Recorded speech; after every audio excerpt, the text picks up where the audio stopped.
500,000 gallons is enough to get, that's enough to get an extra 3 inches on 15 acres. That's a Huge. lot. That's That's huge. Yeah. huge. So what that does is it almost doubles the utilization of the raindrops that you get that are falling on the place. I've never wanted to irrigate from wells because the wells that's the commons, that's everybody's water. And if everybody sucks from it, then you don't have an aquifer anymore.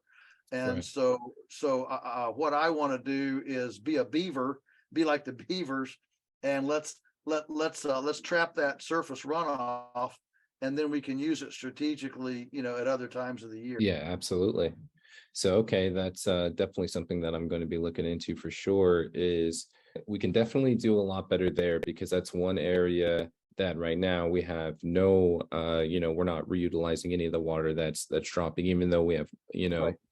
the little that it is, we can be a lot better at starting to utilize that and figuring out a system, like you're saying, with the pond, pumping that back up. And then as far Right. as, so pretty much just storing it, and then the irrigation process for building soil, you would just go and start just Yeah. reallocating it over the Yeah. soil over Yeah. time.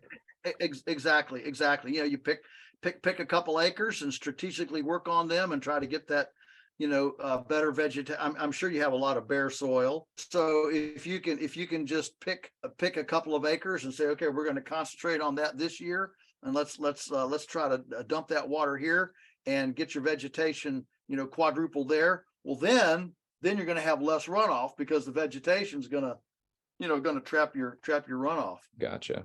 Okay, that's something that take a little note of that. Pork's been working decent for us, but one thing that I always hear you talk about is variety, having variety on your farm. What's one, some recommendations, 10, 15 acres. What would your variety look like on a setup like that? If you guys like this video and wish to see more, please subscribe to our YouTube channel or consider following us on Instagram at Flores Valley Farms. Thank you for watching.